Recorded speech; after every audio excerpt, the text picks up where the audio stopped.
"You're late. The ferry doesn't run on schedule in October." "Didn't say anything about the ferry?" "Said you're late." Juniper Holt had heard rougher voices. She'd grown up in a house where her father argued with bill collectors through the front door and pretended not to be home. But this man's voice was different. It wasn't loud. It was the kind of flat, unmoved sound that suggested he had stopped caring about most things a long time ago and hadn't missed the caring. She shifted the strap of her bag higher on her shoulder and looked at him properly for the first time. He was leaning against the dock post with his arms crossed, wearing a canvas jacket that had been washed. So many times it had gone from whatever color it started as to a dull, institutional gray. His boots were cracked along one seam. His hair was dark and needed cutting. The only thing about him that didn't look worn down was his eyes, which were pale green, and watching her with an attention that felt clinical rather than warm. His name was Greer. She had learned that much from the single telephone call 3 days ago. Not a first name, just Greer.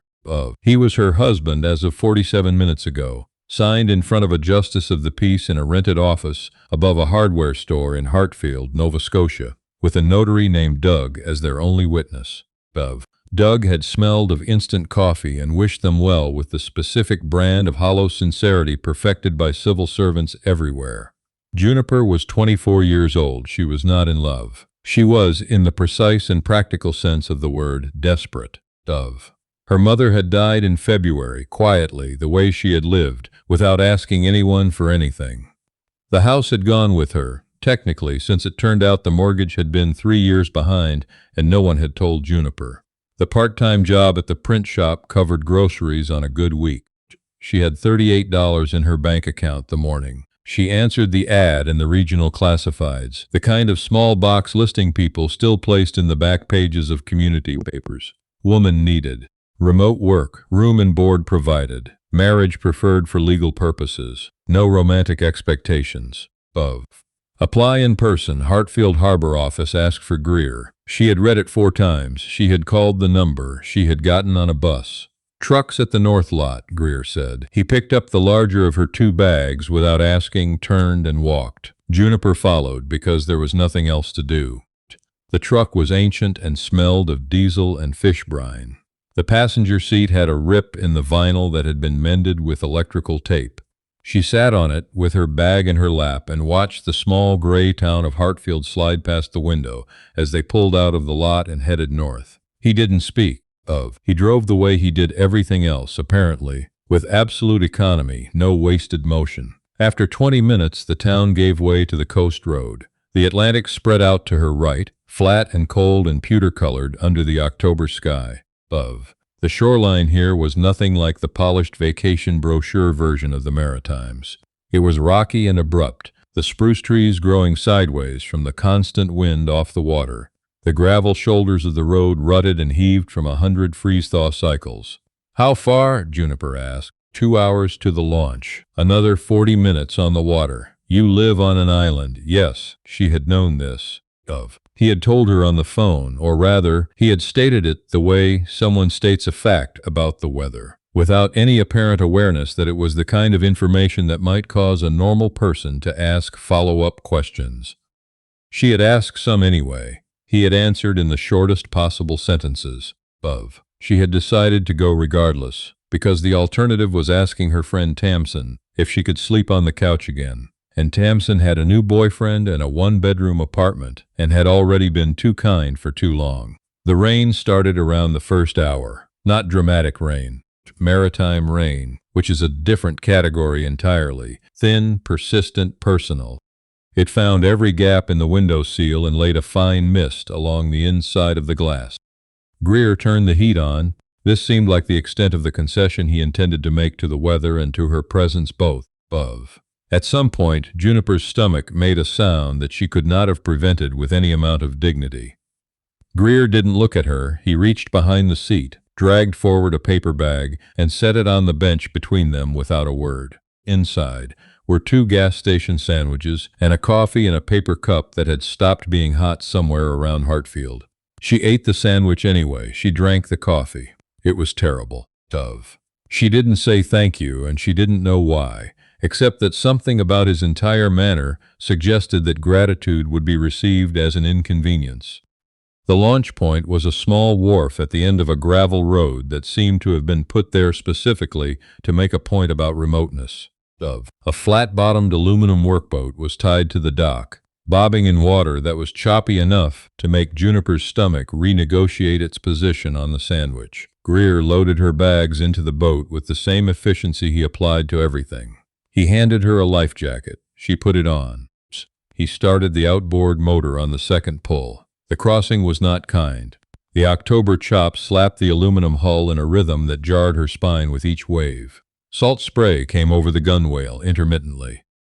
She gripped the aluminum seat bracket with both hands and stared at the horizon the way she'd been told to do when she was 9 years old and carsick on the way to her aunt's place in Truro. It had worked then. It worked now, barely. Greer sat in the stern with his hand on the tiller and his eyes on the water. He was completely still. The spray hit his jacket and beaded off the wax, and he didn't blink. She resented him, Juniper realized. Not for anything specific yet. Just as a general response to the situation. He had not been unkind. He had provided a sandwich and a life jacket, and what was probably an entirely functional boat.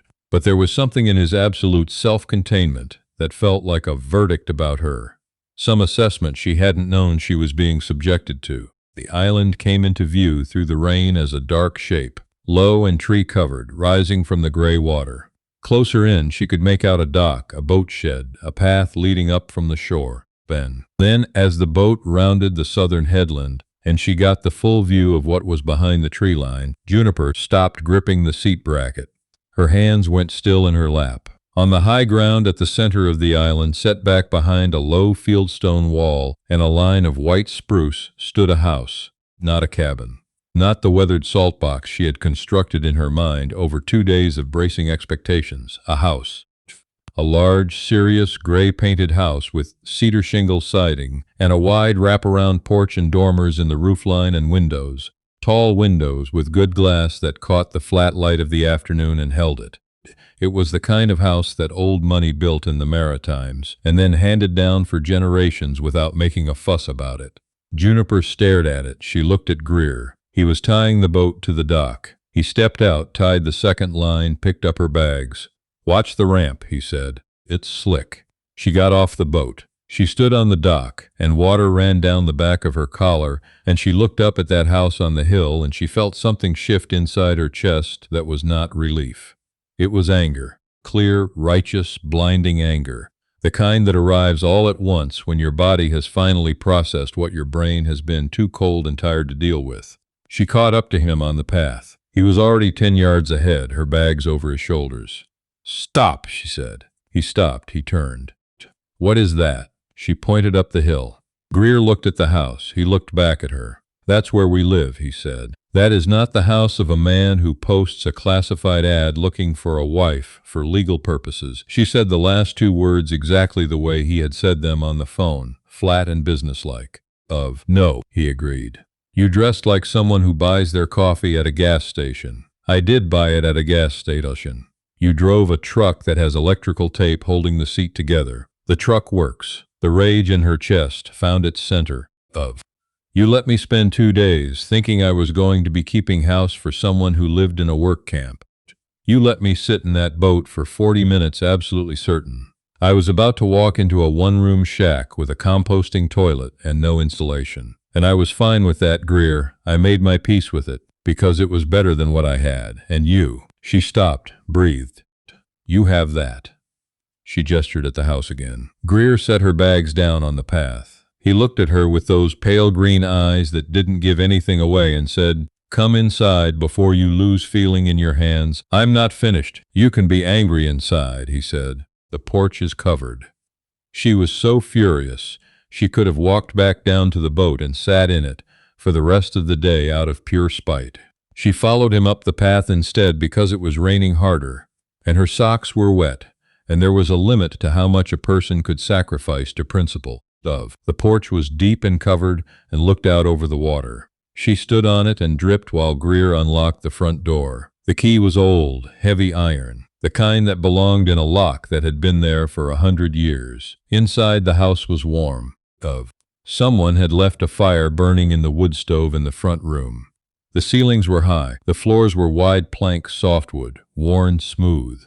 The furniture was old and substantial and looked like it had grown out of the house rather than being put into it. There were bookshelves built into every available wall space, packed with the kind of collection that had been assembled by several generations with different taste. It was beautiful. Juniper was still angry. Greer put her bags at the foot of the stairs. He went to the kitchen and came back with a towel, which he held out to her. She took it. She dried her face. She sat down on the bench by the door and pulled off her soaked shoes. "Why?" she asked. He was in the doorway to the kitchen. He leaned his shoulder against the frame. "Why what?" "The ad. The gas station coffee. The truck." "You're not poor." "No," he said. "So why act like it?" He was quiet for a moment. Not the way people are quiet when they're avoiding something. The way people are quiet when they're deciding how much of a true thing to actually say. "My father left me this island and this house," he said finally. "And the business. Lobster, license, boat, the gear. It's worth a specific amount of money and people know it." He looked down at the floor, then back at her. "I was engaged 3 years ago. Her name was Portia. She grew up in Halifax, good family. We'd known each other since we were teenagers. When I brought her here, she told me she loved it, told me she wanted this life." He paused. 6 months later, she was back in the city. She took about $40,000 worth of equipment from the boat shed, said she needed startup capital for a business she was launching. Left a letter. Said living out here had been clarifying. She was right. It was clarifying for me too. Juniper held the towel in her lap. "So you posted an ad in a paper. I needed someone who'd come here knowing it was a practical arrangement. Someone who needed this more than they wanted it." He met her eyes directly. "Need keeps you honest. That's a convenient philosophy," Juniper said. "For you, probably. And the truck? The jacket? I wanted to see what you'd say before you saw the house," he said. "Whether you'd start making different calculations." She stared at him. "You were testing me. I was finding out who I married." The bluntness of it hit her square in the sternum. He wasn't apologetic. He wasn't uncomfortable. He genuinely believed this was a reasonable thing to have done. She stood up. "Where's my room?" "Top of the stairs, second door. There's dry clothes in the wardrobe. Not yours, but they'll fit." He paused. "There are towels in the closet at the end of the hall." "Water pressure in the shower runs better if you give it a minute." She picked up her bags. "Greer," she said, without turning around. "Yes, I'm not Portia. I know," he said. She wouldn't have gotten in the boat. Juniper went upstairs. The room was clean and plainly furnished and smelled of cedar and salt air.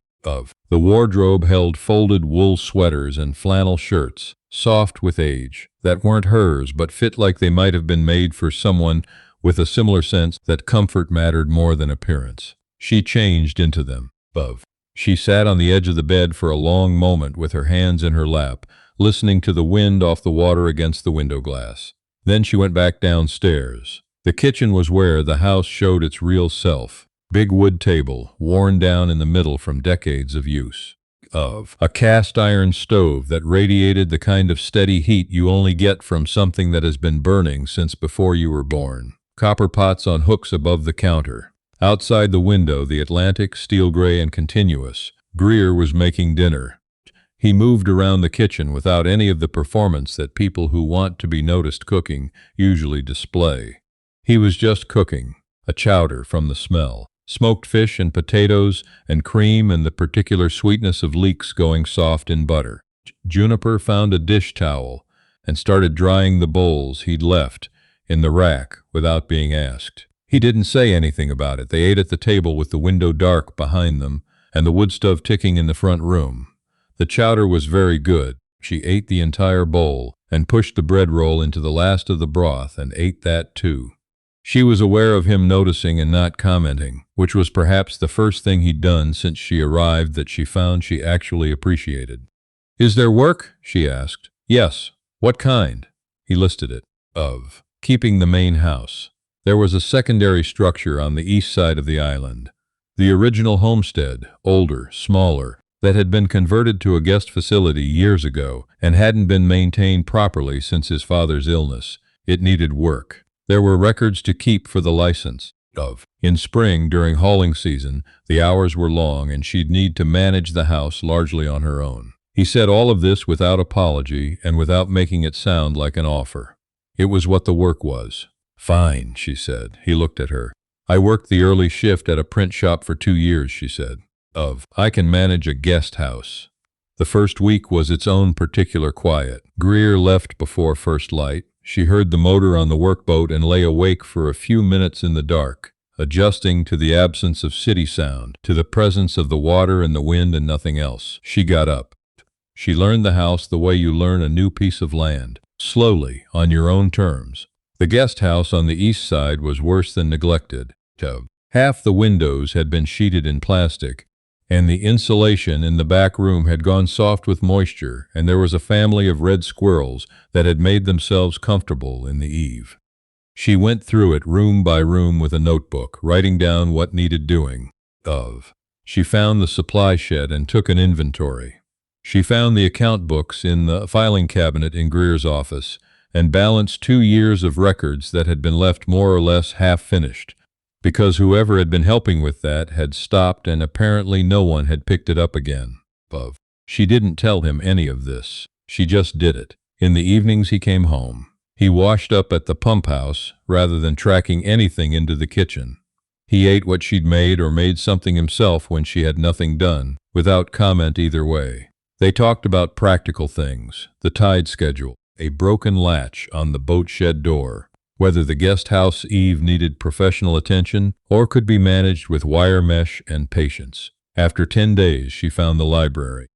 It was behind a door she'd assumed was a closet off the main sitting room, a long, narrow room lined with shelves on 3 walls, a window seat facing east, and a reading lamp that gave off the warm, yellowish light that is only produced by a bulb that is slightly too low wattage for its purpose and is therefore perfect. She stood in the doorway and looked at it for a moment. She pulled out a book and sat down in the window seat. She was still there an hour later when she heard Greer's boots on the porch. She heard him come in, heard him pause in the front room, heard the boards creak as he moved to the library door. He stood there. He didn't say anything. "You could have mentioned this room," she said. "You found it."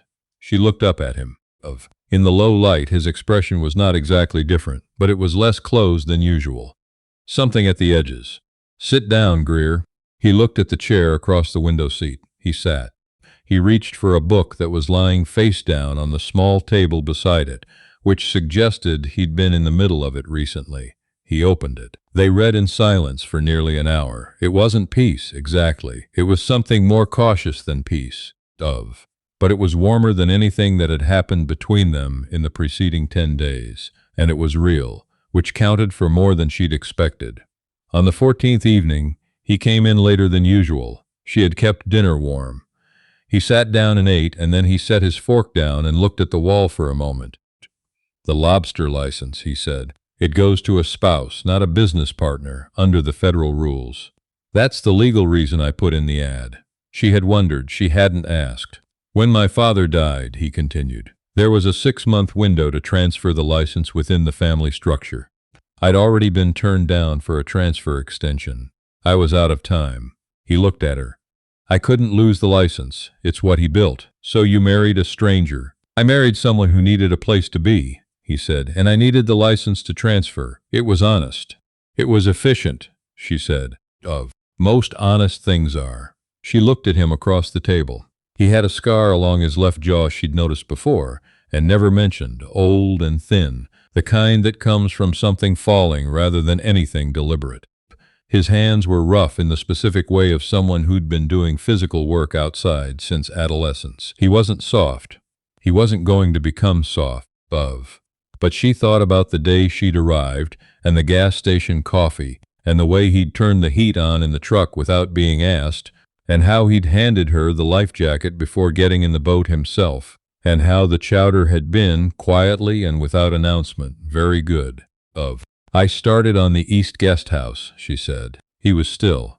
"The back insulation needs replacing. I found a contractor in Hartfield who does island work. I pulled the numbers from the account books. It's inside the maintenance budget if you do it before the ground freezes."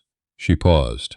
I also found 2 years of filing that hadn't been completed. It's done now. Greer looked at her for a long moment. You went through my accounts. You went through my character, she said. I'd call it even. Something happened in his face then.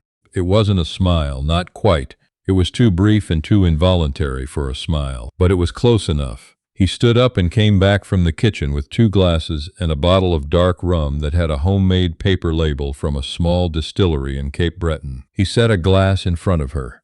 He poured. She looked at the glass. She took it. The squirrels in the eaves, she said. Yes, that's going to need wire mesh and someone who isn't afraid of ladders. He looked at her over the rim of his glass. Are you afraid of ladders? I'm afraid of a lot of things, she said. Ladders aren't one of them. The rum was smoky and tasted of molasses and something dark and coastal that she didn't have a word for. She held the warmth of it in her chest and looked out the black window at the invisible ocean. I want access to the account books, she said. Of ongoing. All right. And I want to know about the maintenance schedule for the boats. If I'm managing the records, I need to understand what I'm recording. All right. And I'm not rotating out after the license transfer clears, she said. If that was the expectation. He was quiet for a moment. Outside, the wind off the water moved through the spruce trees with a sound like something breathing. It wasn't, he said. Juniper looked at him. He was looking back at her with that same level attention he'd turned on her at the dock when she was laid off the ferry, except that now it didn't feel like assessment. It felt like something else. Recognition, maybe, or the early, careful start of it. The bread I made yesterday, she said, turning back to the window. The flour's going stale. You need to rotate the stock in the cold room. Greer lifted his glass. I'll do it in the morning, he said. The wind pushed against the old window glass, pressing in from the Atlantic, and the house held against it the way it had held for 100 years. And Juniper Holt drank the Cape Breton rum and felt, quietly and without ceremony, like someone who had just arrived somewhere real.